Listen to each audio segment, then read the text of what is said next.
that move, you can't relate to that. I roll the dice, shit, if I lose, I'm gonna be shaking back. Cause lessons learned within the loss just elevate the fact that trial and error just the only way. Ain't no escaping that. I wake up, hit 100 push-ups, then I'm at my route. Check on my stocks, see how they looking, then I'm sliding out. When you start seeing your progression, you stop having doubts. And what's the point of having clout if you can't cash it out? True to this game, and I'm a lifer, ayy. Feel like we finna change the cycle, ayy. That's the most success, you know we thriving, ayy. That's the most depression for our rivals, ayy. Could teach a lesson on survival, ayy. You know I'm from the bottom. What up with it, my wealthy people? It is your boy David, one of the founders of Black Wealth Renaissance. Here with my brother Jalen. What's going on with you? What's good with it, my brother, man? I'm feeling great, dog. We back in Atlanta. Well, not back. We still in Atlanta. Still going crazy. Still going ATL strong. Part 2, you feel Hell me? yeah, hell yeah. So I'm feeling great, man. The energy is amazing. Energy been up. And I'm just excited to get this next interview rocking and rolling, bro. Yes, sir. Yes, sir. And just in case y'all didn't know, we were here for the Black Men Summit. If you didn't come, you played yourself as always. We told y'all about it months out in advance. It's always a good time to get with brothers. Black men need community. And that's what we did and what we built here. So that was an amazing event. And this episode is going to be almost like an extension of it. Yeah. I really wish we could have got him on at the summit, but it was just a little too last minute. But we got him on the pod. So that's like the next best thing, right? Hell yeah. I think it's even better. I was about to say it's really probably better, bro. In my opinion. Yeah. I love the summit, but the pod, that's our bread and butter, you feel me? But y'all, as always, we got another great episode planned for y'all today. Before we get into it, y'all, please make sure y'all leave us that 5-star rating and review. It always helps us grow the show. Share this with people that's going to benefit. So for today, right, we got a brother who is absolutely killing it in the restaurant business. You're originally from Philly, right? Yeah. Born and raised out of Philly. He built up one of the probably the dopest cheesesteak in the South. I don't know if nobody touch it over here. That's the case, you know what I'm saying? But he's been growing this business dope. It's been great to see. I think I seen earlier this year he had a few locations and we just spoke. Now he up to 8. We got I'm fumbling on my words. We got none other than Mr. Derrick Hayes, founder of Dave's Cheesesteak. How you doing, brother? What's up, bro? Thank y'all for having me. Nah, bro, thank you for coming through, my brother. We definitely appreciate your time and appreciate your presence. And we'll just get this thing started off. Like, for anybody who is unfamiliar with Dave's Cheesesteaks, what got you started into that? Well, for one, I was just an inner city kid coming out of West Philly that just wanted to change my life. But then on top of that, I honored it to my father. You know, that's why it's Dave's. Yeah, that's why it's Big Dave's. Yeah. I was wondering why it was Dave's and your name Derrick. Yeah. I've been like, I was like, is it just catchy marketing? Cause no. So my father actually was Big Dave, and he had passed away in front of my face. So damn. I dedicated this to my father. So it was always personal to me. You know what I'm saying? It's like if you're chasing something and it means something to you, you'll never quit. So anytime I even thought about how hard times was and wanting to give up anything like that, I always go back to watching my dad take his last breath. That's how I got here. Damn, I know that had to be traumatic, my brother. So my sincerest condolences for you. But I love what you were able to do with taking that tragedy and turning it into triumph. Oh yeah. Because see, my whole goal was to make my dad more famous than he was when he was alive, as he did, and I've done that. You definitely helped his name live on. And then I'm gonna go ahead and correct him too. I got the best cheesesteak in the country. Okay. That was gonna be one of my questions. I ain't gonna lie. Listen, I'm ranked top 10 in the world right now in sandwiches, just not cheesesteaks, but I did it on the barbecue grill. 2018, I represent Atlanta, Georgia, in a sandwich competition in Orange Beach, Alabama, and I ranked number 7 in the world.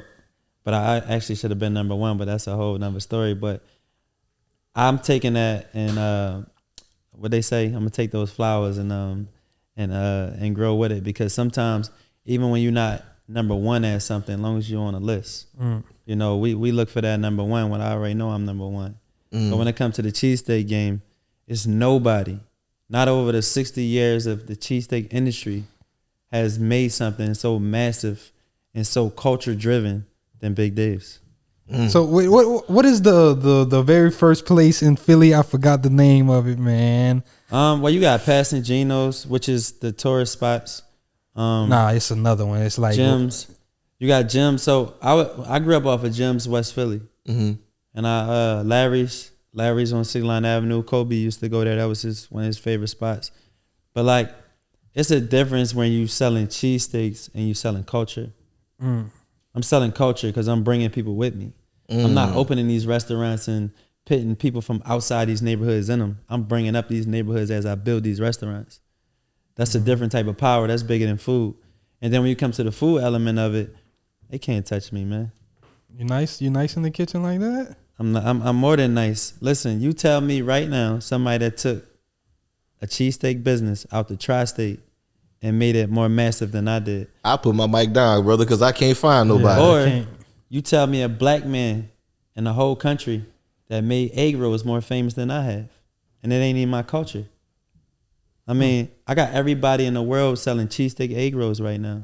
If you go back, some of these businesses, they soul food restaurants, they got cabbage, chicken, everything in them. They trying to, because it's the concept of what I've built, you know, and I love it because my wants, my needs, my beliefs is showing through other businesses around the world. So that showed me I was on the right path.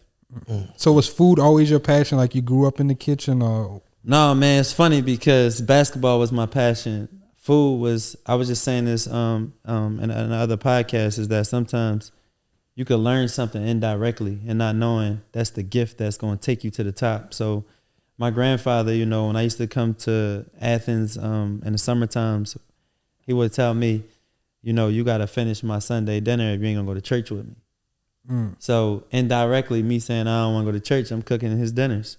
And I'm being around my grandfather. My grandfather was so hard on me. Some days I didn't understand it. Like why you being so hard? But then sometimes people be hard on the ones they know is going to be the rock to get through to break the generational curse. And I felt like he believed that, you know, in me. He instilled that in me.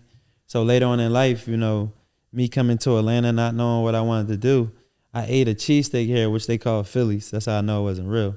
But I ate a cheesesteak and I'm like, oh, I know what I'm about to do.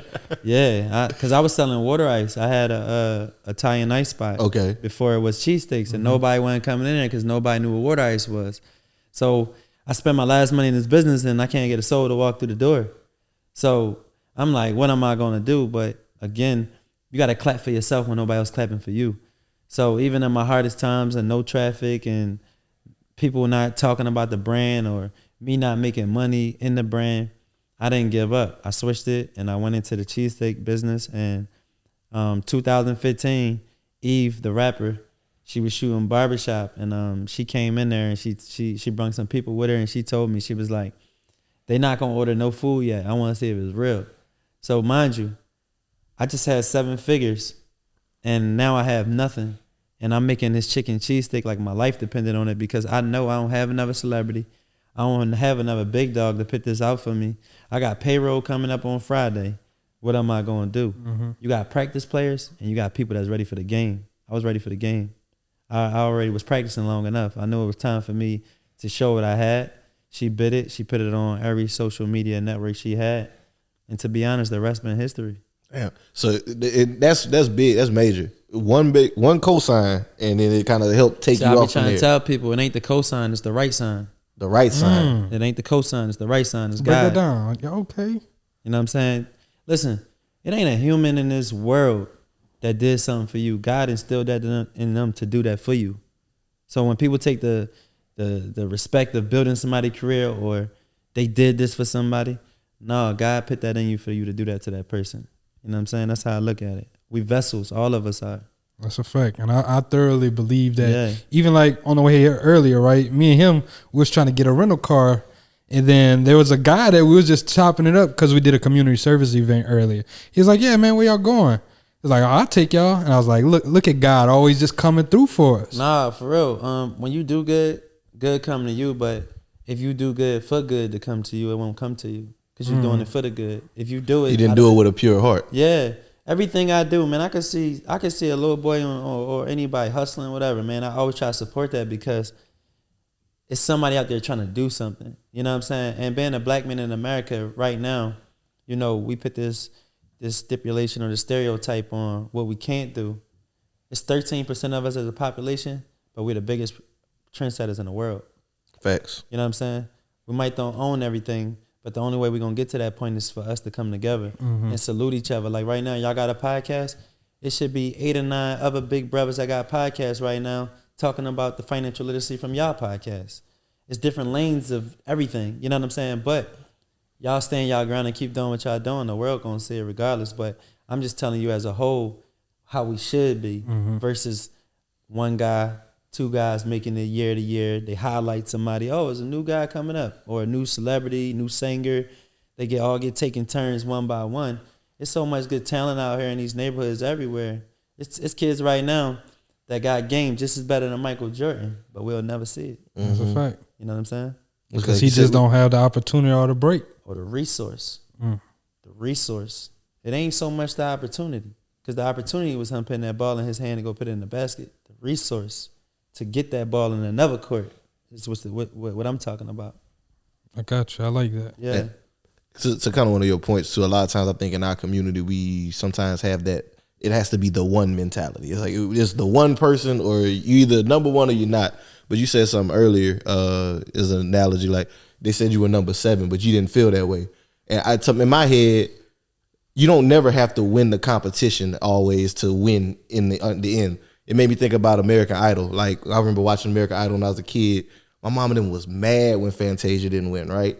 I forgot who won that year. But Fantasia won. You want to know why she won? Because I still know who Fantasia is. But and I'm going to tell you why Fantasia won, though. Because that year she lost. She got more publicity than the winner. Exactly. Because it's not about, listen, you can take, what's that guy just lost the fight to Fury?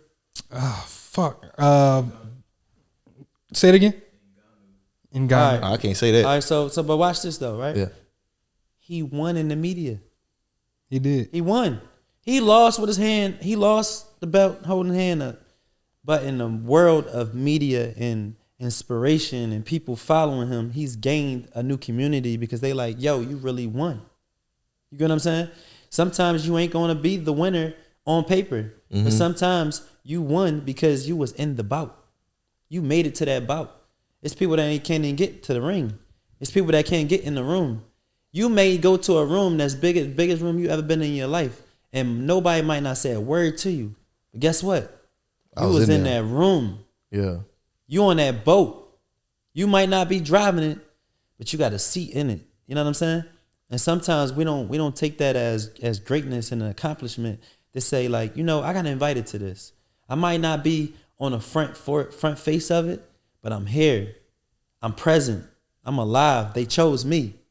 And I think that's what we got to do a better job at. Like, you know, when you're a little kid and you fall on the ground, a little girl, they say, oh, babe, you okay? Yeah. Get back up. When you're a little boy, you fall on the ground. Come on, boy, stop that damn crying. We as men got to carry that our whole life. Those emotions, everything that's inside of us to be tough. And then when you show your emotions, you're weak. You get what I'm saying? Are you angry and aggressive? Are you angry? Same thing when you're in a room and you don't appreciate that room. You can say, ah, man, they was acting stuck up. Ain't nobody really say nothing to me. Bro, you was invited in that room. Somebody know you. Somebody got you in that room. Somebody gave you the opportunity to be blessed in that presence. So you need to take that and be thankful for that and try to get in the next room. And in the next room, you might have conversation. Instead of being so stuck and harping on what you, instead of being, I like the mentality. Like it's kind of like glass half empty versus half full, right? Let me just be grateful for the fact that it happened versus complaining about the things that I thought should have happened. Yeah, because this is the thing. We all think we great. We all got a story. We all come from, whether it's a messed up background, whether you got a silver spoon, whether you know, it's two sides to every coin, right? So you could take a kid who had everything in life, right? And he get around a bunch of people who hadn't had everything in life, right? And then when he talk about his background, it sound like he's bragging. And then the stereotypes that say, oh, man, you had everything. You don't know. You don't understand. Then you could take the kid who didn't have anything and you put him around the kids who had everything and say, damn, you grew up like that? Oh, yeah, we had it all. You see what I'm saying? So it's two sides to it. It's two sides to the story. It's about you just being the best you when you walk into those environments. You got to be the student. First of all, you got to be the student because you got to understand that it is a side to the other story. And then you got to understand that you came from a different background. So you take those two together and you say, okay, well, I'm in a different environment. How can I make this my environment? You know what I'm saying? How can I make any environment my environment? Any room I walk in, I make it my room. Whether I open my mouth or not, it's my room. You know what I'm saying? Because my presence is there. I'm a fly on the wall taking everything in, but the next room, I'm going to take everything out. You see what I'm saying? It ain't all about, listen, you can meet a wealthy person right now. It ain't always good to ask for a phone number. It ain't always good to talk about money. Yeah. Just meet the person. Understand you're gonna run into them in another room. I feel you on that. You get what I'm saying? I feel you on that, especially on the networking piece. A lot of times, I feel networking becomes so transactional. Like you go to a networking event, everybody like, what you do? Oh, you don't do nothing that can help me? I don't do none of that. I'm gone. I don't do any of that just because of that, because it is transactional. Let me tell you what I will do. I'll introduce myself. We say a couple words to each other. All right, bro, hope to see you later on or whatever. Case may be. Watch this. In all rooms, I promise you'll run back into that person that you was trying to pitch something to or do business with or even have a conversation with. And they're going to look at you and say, oh, yeah, I remember you. You was at such and such. Mm-hmm. That's the conversation point right now. Now you bring that comfortability in there for y'all to have that conversation. When you talk money with somebody wealthy, you scare them. You got to speak opportunity. Because they feel like you want something from it. Yes, but if we both could gain from it, we both win. Everybody wants to add more opportunity to their belt. I don't care how wealthy you are. You want more accolades under your career, more stripes, right? But if I'm asking you for money or I'm telling you how much I made, it ain't really, you know what I'm saying? That really ain't that much to talk about. In that lane aspect of what they are already making. That's deep. That's good, my brother. So I do love this angle, but I kind of want to get back into like the entrepreneur side for you, right? What made you start with the water ice part? Because I'm from Philly and that's what I grew up off of. And to be honest, and other places other than Philly. What is water ice, bro? It's shaved ice. Like okay, I just want. What the hell is water ice? Y'all keep saying it. I'm like, I'm trying to act like I know what y'all talking about, but I don't. You know why I know what it is. Oh, you must have dated a Philly chick. Something like that. Something like that. No, so I grew up off of water ice. Okay. If you could take an Italian ice or like the Luigi's you buy in the markets or whatever, it's similar, but in Philly we do it a little different. We make it ourselves. Everybody got their own recipe to how they want to make it taste. Just as if if you was to go get crabs from Baltimore, there's all different places you can go to make them different ways. But in Philly, you got spots that might use like real fruit in their water ice, and it might have little chunks of fruit in the water ice, or you might got a spot that just know how to make it real good. So when I brung it here, I'm like, this gonna be like the new drug in the 80s. They ain't gonna know what's going on. Yeah. But nobody knew what the hell water ice was. I said, that's what I'm saying. I'm from the South. I don't know what water ice. I know what a snow cone is. It sounds kind of like a snow cone, but a little different. Yeah. So I couldn't get nobody to like walk in off of that. But what I did was I used my brain, and I'm like, you know what? I'm gonna take everything from Philly and put it under one roof. And the only thing I didn't do was the hoagies. Shout out to my little cousin. I heard them hoagies be busting too. Hey, my little cousin got a spot out here. He about to blow up. It's called Dougie's Hoagies. It's coming. You know what I'm Dougie's saying? Hoagies. Shout out. You might have me try to go try them before I dip out of here, man. Hey, he might pull up on you. He'll pull up on you with him. But yeah, my little cousin got something going good. But what I did was I took cheesesteaks, water ice, and I took cheesesteak egg rolls, right? Chinese stores in Philly sell cheesesteak egg rolls. Cheesesteak spots in Philly don't sell water ice. So I put all of them together. The culture, and brung it to the South. But I did it my way on how I wanted to do it. I got certain sandwiches. Like I got a sandwich called the Dave's Way. That's my father's sandwich. I said, okay, what can I name after my father that represents him? He was a big guy. I said, listen, this sandwich is going to be a loaded sandwich. It's going to have 3 cheese, all the vegetables, everything in it. And when you order it, you order in everything. And to the person that you tell that to, right? They're gonna be like, well, I don't eat mushrooms, I don't eat onions, and I don't do all that. You tell me somebody right now to tell me they don't eat that sandwich. You know what I'm saying? Because we chop it up, but it's not like you eating like a sandwich full of mushrooms or a sandwich full of onions or peppers and all of that. It's a marriage the way we did it, and that's one of my number one selling sandwiches. Is the sandwich I named after my father, and they got everything on it. I be watching people that don't like onions eat it, mushrooms, whatever. But that's how you know something good for real. Yeah. Cause like I know first time, as a kid, all we had was Pizza Hut and all that shit. So first time going to a real pizzeria, you get real ingredients, it's real food. It might hit different than whenever you get it from. Yeah, you know what I'm saying? A little basil. I don't want no olives on my pizza. You get something fresh and then you're like, oh, wait a minute, Yeah, because it's all about how it's delivered. Like, so like you just made a good point. Like, if you never had nothing authentic and fresh, you really don't know what it tastes like, right? Facts. So like you can go to New Orleans and get a po' boy, right? Yeah. And you go get a po' boy from somewhere else, and you might not like a po' boy just because the way they gave it to you. But when I gave the South a cheesesteak, it was like a drug. They was like, oh, this is the real thing. This is it. But then at the same time, I'm not doing no edits.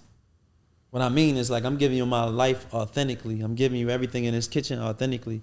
I never built this business off of edits. I wanted to build this business off of y'all believing in me, knowing that I'm going to make my mistakes. I'm going to keep on working. But I'm bringing us all with us. Like, and that's always been my motto, because when you showing people perfection all the time, you don't show them nothing that they can grow off of. I want you to see the mistakes that I made. I want you to see my grills blow up. And I used to show them everything on Instagram. I'd be like, grill down today. Joint just blew up like at lunch. Damn. But I'm showing them that I'm giving them to them so raw that they feel like they work with me. Like, all right, y'all, I gotta wait till tomorrow to open back up. I need a new fryer. Like, you know what I'm saying? Like, we don't be transparent with the people that we want us to support us. You give them just the highlight reel, and then whenever you're not on you're not in the highest position, you don't want to share no more, because now it's like a dude who wants them to know that they making millions and they not. You know what I'm saying? It's the perception of what you want people to think. Why not just wait to really make the millions and let them really support you the way you want them to? We rush for success. We rush for everything to happen. Listen, somebody right now can drop $100 million at you right now. Not saying that y'all don't know how to control it. I ain't gonna. You give me 100 M's, I probably go a little crazy. But I'm gonna keep it all the way 100 with you, right? And the reason why I'm saying this is because somebody can want something so bad, and when they get it, they don't have the education to keep it. Right? That happened to me. I was a kid in the city making money in the streets, but then I got some real money, and then I know how to keep it. It took me to lose everything to learn that it hurts. Like, it's worse than a relationship, bro. Your mind is rich and your pockets is broke. So what I mean by that is, like, you waking up in the morning like, yeah, I'm about to go take this vacation. I'm about to go buy this car. I'm about to go to... Damn, I ain't even got the money no more. And, you know, you said something. I think we did kind of just glaze over. I was coming back to I want to go back to it, where you said the seven figures and then seven figures. I need to know that story. What is that? Cheesesteak. So yeah, how that happened? Nah, I just had an injury. I can't really get into the okay. The I got you because they'll, you know, but I had an injury and I came here with the money or whatever, and I blew it. You know, I blew a lot of the money, but what happened was I spent the last into my brand. Like, think about it right now. If you spend your last in anything, right? You gonna go hard. You gonna go hard. I gotta get that back. I need that. You need that, right? But to even more to that standpoint, you don't want people to ever, oh man, you was the one that could have made it out. You had it in your hand. You the donkey of the day for real. You go back to the hood, you gotta go show face to all this, like what you did, right? But for me, it was bigger than all of that. I watched my dad take his last exhale. I never seen him inhale ever again. You know what I'm saying? So for me, yep, that was all. It was over. Eyes open, it was over. So for me, I would never forget that. So every time I didn't make money, or every time I didn't have an opportunity, or every time I felt like something was taken from me, I go back to that moment and I'd be like, I talk to my dad every day. I'd be like, we getting there. We almost there. We making millions now. Pop, did you ever think we'd get this far? Like, the world know you now. You ever think that this was gonna happen? Like, I talk to my dad because I know he's watching over me every step that I make. And I tell people this, whether they believe me or not. A part of me ain't human. I be seeing things before it happen. I be knowing who to deal with. I be knowing who good for me, who ain't good for me. I be knowing people who smile in my face that's really jealous of me. Because they never seen you getting this big. They never had this vision for you. You know, it's harder for one of your homies to see you win than the stranger. That's a fact. Right? That's a huge fact. Because your homie got these preconceived notions of you. I got homies right now in high places. They'll post another celebrity, or they'll do something else for somebody else big and won't do it for me because they watch me turn into a millionaire. They watch me get all these accolades. They watch me get bigger than them. You see what I'm saying? They watched it. So if you watched it, you don't even know how to support it no more. That's strange too. I feel what you're saying. It's like, I guess, what's that complex? Like, you don't want to be late to the party? Yeah, exactly. It's like, I seen them on the come up, and I ain't give him his flowers then. So I don't know how to do it now because I'm gonna look funny doing it. I don't feel like I'm riding. Exactly. Yeah. And you know what's so crazy? You could take a kid, man. Like, I'm gonna use an example. Say if a kid was a ball boy, right? NBA ball boy. You go to the Hawks games all the time. You see the same ball boy. If you were sitting on the floor, you know, throughout the year, and then you wind up seeing this guy 4 years later, and he turned into one of the chief revenue officers or something, right? He didn't climbed up. He can get you floor seats. He can do all that, whatever you want to do. The relationship changes because now I can't treat you like that. You get what I'm saying? Can't treat you like the ball boy. Yeah, but my whole thing is you shouldn't treat the ball boy like a ball boy. Because you shouldn't, listen, whatever you chasing in your life, nobody should ever treat you because of what they think that is. Respect me as a man. Respect me for my hustle. I built this off of selling sandwiches. In the beginning, it was funny. It was funny in the beginning. You the sandwich guy. Sandwich guy making millions now. Sandwich guy about to build $1 billion company. Sandwich guy and took off. Sandwich guy way further than you even had in your vision. Sandwich guy actually got more than you. You see what I'm saying? So don't never ever down nobody because of what they doing. And what their current position is relative to yours. I ain't no bragger. I sit back and I stay humble with all my blessings that God gave me. But I be sitting next to half people that worth more than them. I be hearing them talk like, bro, I've been in rooms big that you dream to get in. You see what I'm saying? But I stay humble and I stay guided, and I know that my road where I'm going at. It's a difference when you hustling for something and you don't know where you're trying to get to. I know exactly where I'm trying to get to. I know my purpose. And if you don't got purpose, you don't got passion. And that's what I learned in this, because if you hustling for money, you hustling backwards. Yeah, that's a fact. That money, because at one point you're going to be like, oh, man, I could go do something else to make the money. Yeah. I can go do this. I could go do that. But it was big days for me or no way. I'm just being real. Yeah, it's a different mentality to have. It was big days for me or no way. It wasn't no failing in this. It was going to take me to stop breathing to give up on this business. That's how bad I wanted to win with this. That's how bad I still want to win with this. So what were some of the challenges you had to overcome? I know you said you had grills blow up, you fryers going down. Oh, man. What were some of those pivotal moments that defined you? Stereotype. I mean, I don't look like the average CEO that run a multi-million-dollar company, but I do that purposely because I ain't doing this for me. I'm doing this for every other kid out there in the world who want to be something and be somebody one day. Somebody got to be the vessel to be stereotyped. And the thing is, for me, is I learned that everybody not going to be against you. Even when you were raised to a certain extent to think things like, they ain't going to support you and all that. All of that's not true. You know what I'm saying? I'm just being real with you. Other cultures support me just like my own culture. But what I'm saying sometimes they ride harder for you than your own culture. I mean, that's true too. But always understand this though. If you're a man, I'm a man, that's one thing. But if you ain't ignorant and I'm not ignorant, that's a whole nother thing. We can connect that way. We can build that way. You know what I'm saying? Ignorance don't have a skin color. Nah. So that's why I try to tell people, like, you gotta understand. So if you seen, and I'm being real, if you seen right now a guy 1 o'clock in the morning with a hoodie on, you getting out the car walking up to you, sketchy. You're gonna judge him. You're gonna judge him. Black, white, Asian, don't Hispanic. matter. You're gonna be like, yo, what's going on? You're definitely gonna be on guard. Yeah, so I had to learn that coming out of the systems and the neighborhoods that I came out of, to say like everybody ain't against you. Some people really want you to win. It's some people right now that's y'all fans that wake up in the morning, pray for y'all, go to sleep to pray for y'all, that just genuinely want to see y'all win. And everybody not against you. You know what I'm saying? So when I'm walking in these rooms and I'm talking to people that might not be the culture, they might be different races, I tell them what I've been through so they can understand the other side of it. And then that's where I'm at right now. But I'm still here, and I'm sitting in here with you, and I learned these things. So it's a classism thing at that point. You know what I'm saying? So when did you realize I got to open up a second location? When was it like, man, this is getting too crazy, we need part 2? I started getting ran over.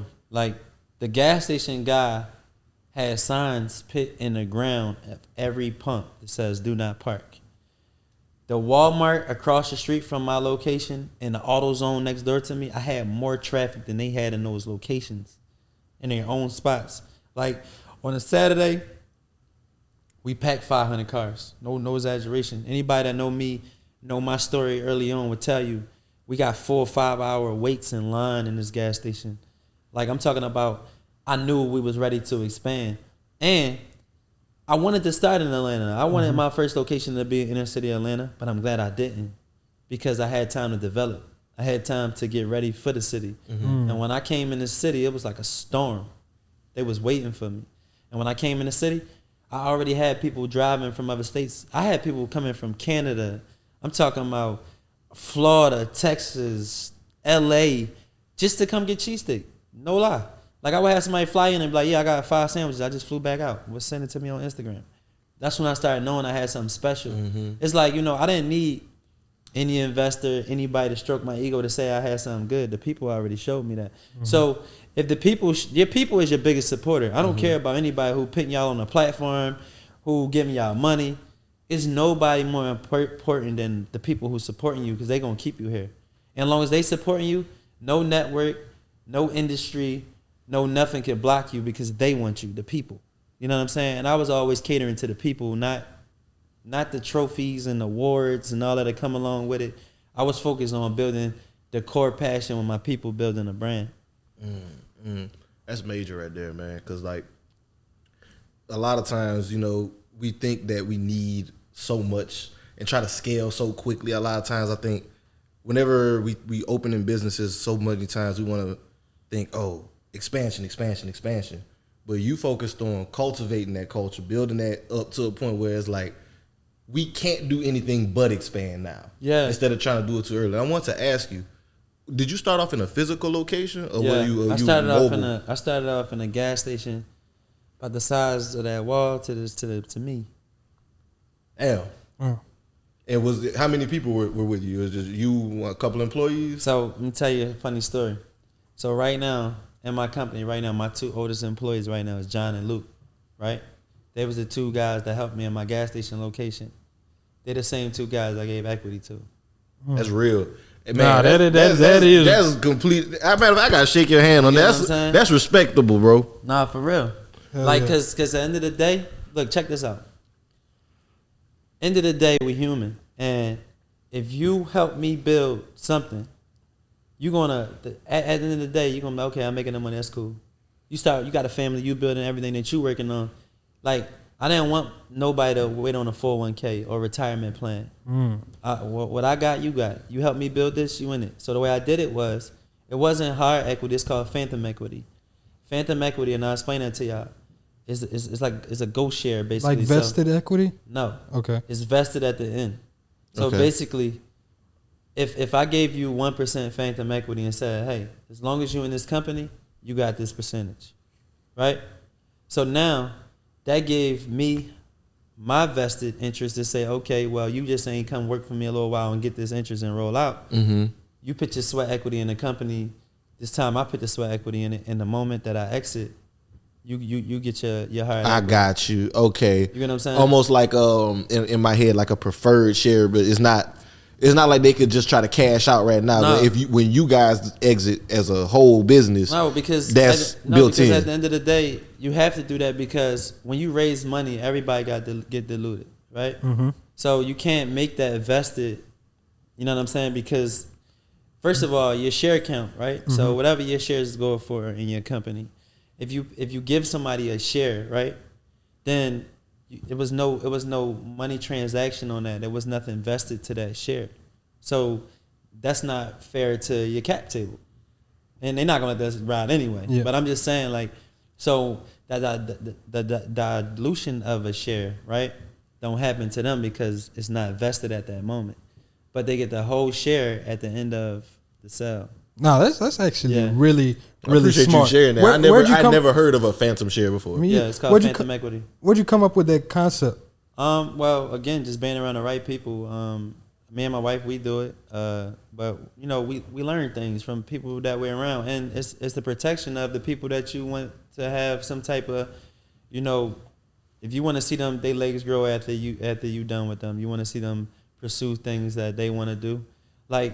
I get happy when I see one of my employees buy a home or they buy a new car, things like that. Because like I remember when my business ain't have $10 in the bank account. You know what I'm saying? Now I'm paying 144 people.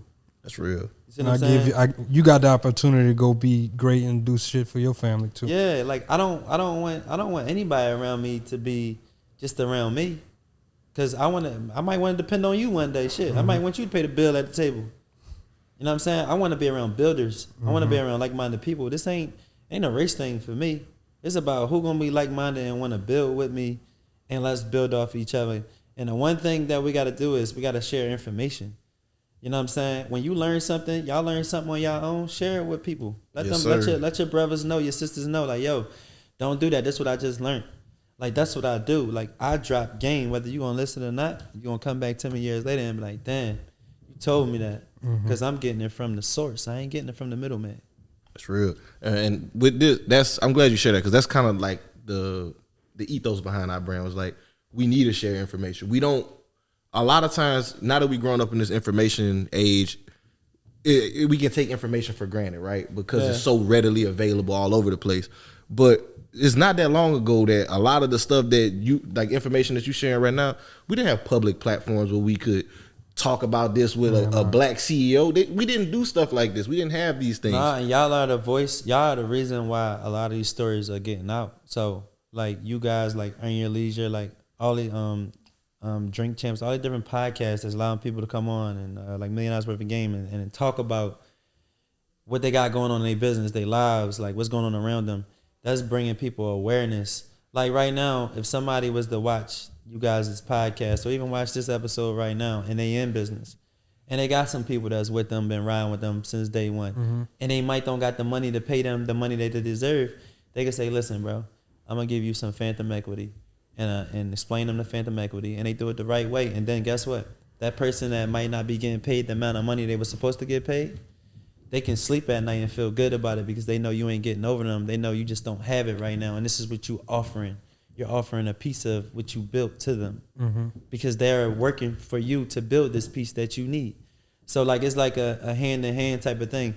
A lot of CEOs is against it. A lot of them don't believe in it. But again, I'm not your average CEO. That's real, man. Now that's powerful. That's a true mark of leadership too. You don't want to just have people under you. You want to have these people grow and continue to see them do better. And given that equity, that's a major play. I talk about my team in every interview I do. I talk about these two guys, John and Luke, all the time because they don't get on these platforms. They don't get the opportunity to speak on national platforms or talk to people because they're in the restaurants. They're doing the work. They still doing the work. But I always want them to know that I appreciate the work. I appreciate them giving me all those years they gave me believing in the brand, even when it wasn't even doing all that well. You know, they still was by my side. And now we look at each other, and I just told them this the other day. I said, damn, we almost there now. What y'all think? They like, damn, man, I can't believe it. I said, have I ever told y'all a lie? I told y'all we was going to get here. We just got to stick together. And now they looking at me like, damn, B, everything you said really happened the way it's supposed to happen. But that's because they go back to that mentality. Like you said, you came in with that it's going to work or it's going to work mentality. Yeah, not like, it ain't no time for look. I even tell my manager this, like before before me and him made it concrete, right?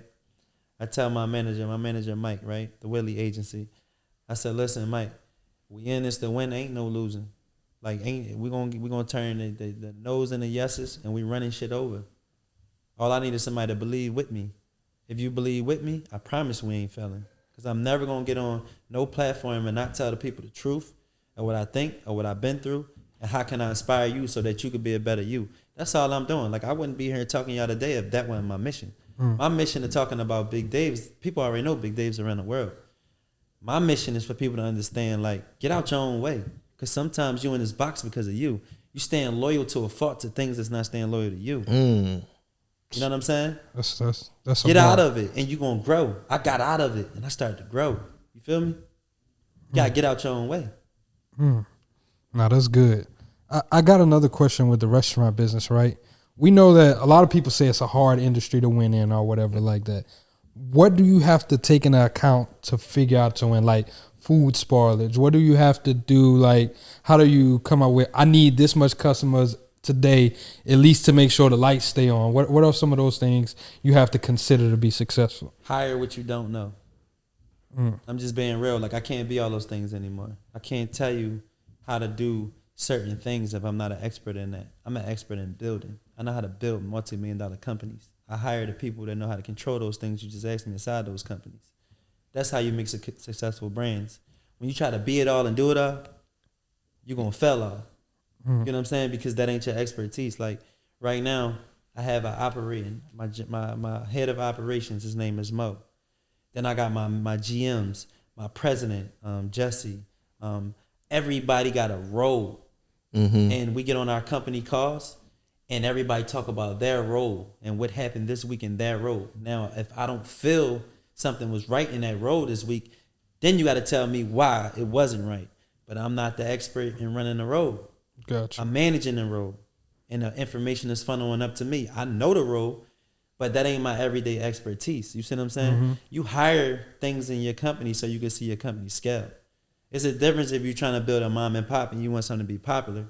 I'm trying to get to 1,000 locations or more. So I had to build scale, and I had to go higher scale.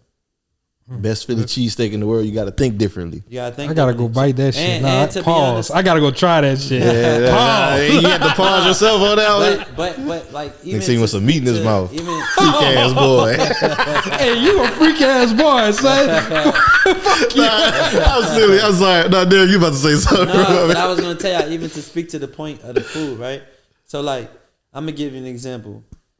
You can go to a restaurant, right? Might let you down. You might go there one day and let you down, give you the best customer service. You say, call them on an off day. I'm gonna give you that chance again. But if they give you messed up customer service and bad food, you ain't never again. Right? So when people are coming to my business already, they're already leading with the intention of what I represent. So I make sure that all of my employees represent that same culture that I represent, because I never want nobody to get into my location and it's different from what I'm preaching and practicing. So I let them know that type of stuff I take serious. I would definitely let you go for that. Customers are always right, and I want people to be treated with respect and dignity when they walk in any of my locations. And we love to help, man, because like my father, when he was alive, like my homies would be around the neighborhood. They had no fathers, whatever I was doing. He was bringing us with him, bringing my friends with him, and that's what I learned from the bringing up culture. You know what I'm saying? Some people say like, yeah, you bring too many with you, it hurt you. It's not gonna hurt when you bring the right ones with you. You know what I'm saying? When you bring the right ones with you, you'll be good because they'll protect you. When you bringing the ones up that always got their hand out, they always gonna that's have when their it's hand gonna out. hurt you. Yeah. If you ask me for something every day right now, whenever I really get up, you're never going to stop asking me. That's a fact. You're never going to stop asking me because you don't know how to go get it on your own. You know what I'm saying? And if you give people the opportunity to go get it on their own, they're not going to get it. Ever. No. I'm glad you're saying this too, Derrick, because you kind of answered part of the question that I had. With building out the team, you just mentioned you got GMs, all these different people. How or what do you look for to make sure that you picking the right people outside of handout versus people that's I look for, to be honest, I look for ambition. Mm-hmm. I look for people that got strong ambition, people that I know not gonna be quitters when shit get hard. It's 1 million smart people in the world, but it ain't 1 million fighters that same way. That's a fact. You get what I'm saying? You could take 1 million people and 1 million fighters and put that 1 million people with education up against that 1 million fighters, right? Fighters gonna win every Fighters time. gonna win go every further, day. yeah. They gonna go further. I'm a fighter. You know what I'm saying? I'm built to fight. I'm built to win. I'm like Ford. I'm Ford tough. You get what I'm saying? Hey, Ford, y'all gonna cut me a check for that. But what I'm saying is I'm built in a certain way that I know I came from nothing. All I can do is build something. We all should feel that way. Even if you had something, it's like right now, if I passed on millions of dollars to my kids, if I don't teach them how to be financial literate, how they gonna pass it on to their kids? It's not gonna make it to them. It ain't gonna make it. Do you know, I say this, do you know, we may come from lower class income neighborhoods and all of that, right? But do you know our ancestors could have been wealthy? 1,000 years ago, you might have had the richest uncle in the world. Not even 1,000, like I'm just saying. 200. Yeah, you may have had that. Wouldn't have known though. But you wouldn't have known because it went through so many bad hands of bad management that it didn't. When you got the pot, it wasn't nothing to pour out. Dig my hand in and come out with nothing. Yeah, I mean, so I think like that. So I don't want to always say we come from nothing, because some of our ancestors had something. The financial literacy just ain't passed to us to be able to carry it on. And sometimes we definitely got fucked out of our money by other people. No, for sure. But even to say that, if we knew even from that standpoint, we wouldn't even let it got that far. That's a fact. I got one other question. You talked about customer service and the customer always being right? How you feel about Keith Lee coming to Atlanta? And, that is the whole thing going on right now. Kind of giving everything. First off, did he pull up on Big Dave's? I wasn't worried about it if he pulled up on me. I knew you wasn't worried about it. Just from this conversation, I knew you wasn't worried about it. But I mean, listen, he found a lane that works for him. I mean, he's going around. He ain't bad talking to everybody. You know what I'm saying? He's giving raw reviews, and what's working for him, work for him. I have nothing to say bad on that topic at all because everybody got a lane. Like I just told you with my company, that's his lane. He became this blogger that's growing the legs of popularity and all that stuff. So that's just what it is. That's a bet. That's a bet. Yeah, I really hadn't kept up with the whole Keith Lee thing out here. I just know apparently it's something like with milk and honey and so I don't know. Yeah, I really don't be keeping up. I just know some people like you said, he giving real raw reviews, and whenever you said something about like the customer service part, that's what made it pop in my head. Yeah, but I have nothing to really like because it ain't my business. You know what I'm saying? When I mean not my business, not saying that my business like it's not my brand. It's not my business because it didn't happen to me. You know what I mean by that is like him coming to my restaurant and whatever he did with other people's restaurants, I didn't experience that. Yeah, that didn't affect. That didn't affect me, and you know. If he did that to other people that it did affect, that's them got to work out. I mean, to be honest, in my opinion, I don't think it'll be a negative thing in any regard. I believe all press is good press to an extent, right? Obviously, you don't want to be getting derided and defamed in the media, but the fact that I heard about more restaurants because of this. And that was the part that I was about to get on. I mean, that too. I mean, that's what I'm saying. So you made a good point when you said like, some, all presses, it could be good. So like everybody ain't gonna have something to say good about you. And that's just ain't. And you were talking about two sides of the coin earlier, right? Like whenever we were talking about, he's giving people negative reviews, but he also gave a lot of restaurants really good reviews too. And I saw when he would go walk up to another restaurant owner, he was like, man, after you came to my restaurant, you told, the people, I had to shut down the next day because I ran out of food. I mean, yeah. So those, like I said, that happened to me with Eve. Like you never know. Like so, those beautiful stories get told. I mean, listen. At the end of the day, it's all about the way you operate, what you operate in, and sometimes you actually do have a good brand the way you operate it. It's just that when you ain't around, things don't run like you're supposed to. That's why you have to have good leadership in your brand, and that's what I make sure I have. Okay, and that I'm glad you mentioned that. Now I wanted to, because that kind of leads into what I wanted to ask you. With good customer service, a portion of that come with training, right? So how is that like the systems and processes and all that? How was that process getting that together for you? So let me tell y'all, you know how you got 1 through 12 and then you graduate and get your high school diploma? Yeah. That's just how Big Dave's is. We got a Blue Apron ceremony, right? I don't meet all of my employees early on. When you graduate, and I got to honor you for a Blue Apron, meaning that you have graduated to work all stations in Big Dave's. We are now honoring you to say that you have graduated to be a real part of this brand. That puts a different light on the system because... I believe it. That's hard. You don't just get hired at Big Dave's and you a Big Dave's member. Nah, you work there. You put your dues in. You put your dues in, and it's like getting that green jacket, that gold jacket when you play golf. You know what I'm saying? When you get that Blue Apron... then you become somebody that worked hard around the stations and you get honored from the CEO of the company. And we do it just like a graduation ceremony. Everybody wants to feel good. Everybody want to feel appreciated in what they're doing. And I want people to feel appreciated for working in the brand, helping the brand grow.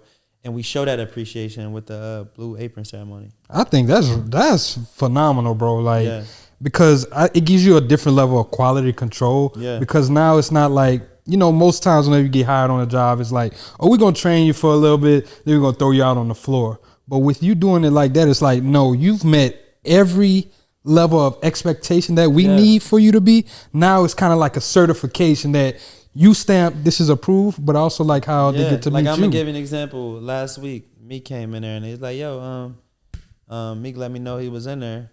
I called my team like, yo, who in here? He's like, we got 3 Blue Aprons. Guess what? I'm not worried. You get what I'm saying? Because that Blue Apron, that let you know that that's one of my fighters. Blue Apron already wowed me. So if it wowed me, I know it's good enough. You get what I'm saying? So when you graduate to be a Blue Apron, it's almost like you got your Letterman jacket. That's hard. That's hard. I like that. I love that. I like bro. that from especially a perspective of establishing company culture. Yeah. I'm open, honest, and transparent. That's something that we've always struggled with when it comes to hiring other people and establishing company culture. So I appreciate you sharing something like that because it kind of just gives the wheels turning. Like, okay, some insight. Because our business isn't the same as your business or your physical product, but what are ways that we can implement this type of training so that we're we have that vote of confidence in our people? I can tell you right now. So y'all still have a set that has to get set up. Y'all still have a team that had to travel with y'all and do things with y'all.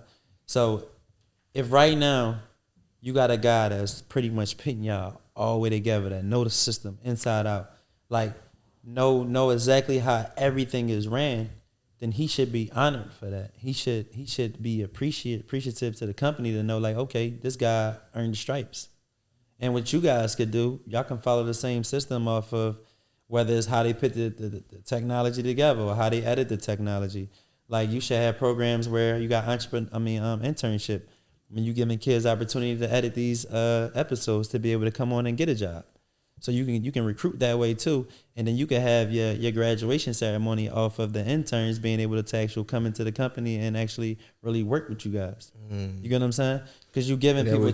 What's the dopest story? Yeah. What's the dopest story right now? You telling 5 years from now you found this young lady or this young brother out of CAU or Georgia State or any of these schools, and now they became your head editor of the company. And then you got off of just them being an intern. Yeah. You know what I'm saying? That's a beautiful story, actually. Yeah.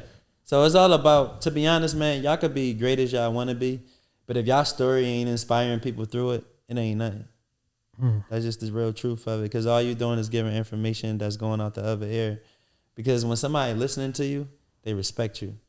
You know what I'm saying? You could talk to people all day, whether they listen or not, but when they respect you, they gonna listen. Because they respect every word that's coming out your mouth as belief to say it's going to help them become better people and help them in what they working on in their life. And what y'all doing right now is giving people platforms to be able to share those things with people out in the world. I love that, bro. Yeah. And I respect you too, bro. No, like, you've been giving some game throughout this episode. No, I appreciate it. We are going to pivot to some of our last questions. We got some rapid fire questions we ask all guests. David, I'll let you go with your first question. one, I like to ask. I always ask, what's the biggest money lesson that you learned that you would like to share with everybody? So I was in 2000. I want to say maybe 14. I think it was the club was called Privé at the time. I think I heard. I feel like on a song. Yeah, I think it was Privé, and it was one night. AI was in there, and he was. I had a section, and he had a section right next to me, and I bought like 60 bottles that night, something like that. 60? I don't remember. 60? It was something crazy. You went crazy. I just went crazy. Yeah, but I went crazy a lot of times in the clubs. Right? Yeah. But there's a lot of money that I could have got back. But let me tell you, that was a money lesson. But I know this sounds crazy, and I'm not trying to be too deep with y'all, but it's nothing is a lesson. Okay, now you got to break that one down, brother. What you mean? Let me tell you why it's not a lesson, right? Because anything that hurt it in your life made you better. So you can't look at it as like, oh, it's a lesson of failure. I don't want to feel like this no more. No, that helped you get what you got right now. That was the blessing. That wasn't the blessing for you to keep it. The blessing was for you to waste it so you can get to the next bag that you keep.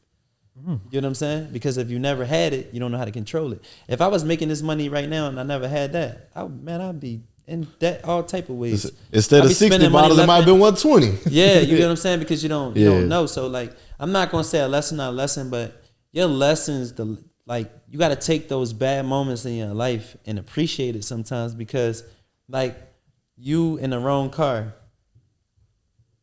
you getting locked up in a car, or you being around the wrong people, and you being sat down for a year might have saved your life. You get what I'm saying?